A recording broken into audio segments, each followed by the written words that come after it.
The first president's formal schooling ended when he was 11 years old, after his father died. That event cut young George off from the opportunity to be educated abroad in England, a privilege that had been afforded to his older half-brothers. Washington's mother never remarried, forcing the adolescent to shoulder weighty burdens at a young age, as the oldest child of 6 from his father's second family. She taught him how to run a tobacco farm, and at the age of 16 he took his first job as a land surveyor. For the rest of his life, Washington would be embarrassed by his stunted schooling. At age 22, Washington led a disastrous military skirmish that sparked a world war. As France and Britain fought for territory at the edges of the North American colonies, Virginia sided with the British. As an officer in the Virginia militia, Washington was sent to the Ohio Valley, now western Pennsylvania, with some 150 troops, to help repel any attacks by the French. Warned by local Native American allies that a small French force has set up camp within several miles of his position, he led an attack with 40 of his soldiers, along with a dozen native warriors.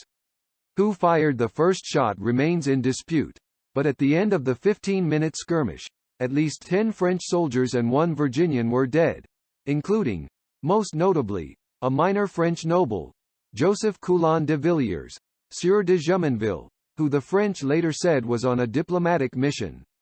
Jumonville's death enraged the French, who called Washington an assassin. The conflict between the French and the British escalated into the French and Indian War, and soon spread worldwide in what became known as the 7 Years' War. Washington's first love was the wife of one of his best friends. "The world has no business to know the object of my love, declared in this manner to you when I want to conceal it," Washington wrote weeks before his wedding.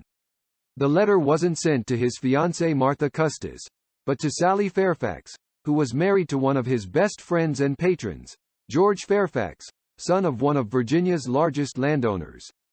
Described as an intelligent, dark-eyed beauty, Sally befriended Washington when he was still an awkward teen. Historians credit her with helping to smooth his rough edges socially, teaching him how to behave and converse among the wealthy and powerful, and even how to dance the minuet. It's unclear whether romance actually blossomed between the two. About those teeth. No, they weren't wooden. Washington ruined his teeth using them to crack walnut shells. The dentures he had were made out of lots of things, but not wood. Instead, they came largely from human teeth, pulled from the mouths of the poor and his enslaved workers. They also came from ivory, cow teeth and lead. He had a little spring inside the dentures that helped them open and close. The fake teeth caused him great discomfort, and were one of the reasons he rarely smiled. He had to have his morning hoe cakes and syrup, chosen for their softness, cut into tiny pieces to make them easier to eat. 5. Washington wasn't always a great general, but he was an excellent spymaster. Washington struggled mightily to win the Revolutionary War with an army that was perpetually undermanned, undertrained and undersupplied. So to triumph over one of the world's most powerful military forces, he relied increasingly on his unseen weapon, a secret intelligence network. Throughout the conflict, Washington's spies helped him make bold, canny decisions that would turn the tide of the conflict, and in some instances, even save his life. The story of Washington's underground spy network, and how it helped Americans win their revolution, is replete with intrigue. There were letters written in invisible ink, a rare female agent who went by the mysterious moniker Agent 355, an African-American double agent, a patriot tailor who collected dirt while making clothes for British officers, and the gruesome execution of the spy Nathan Hale.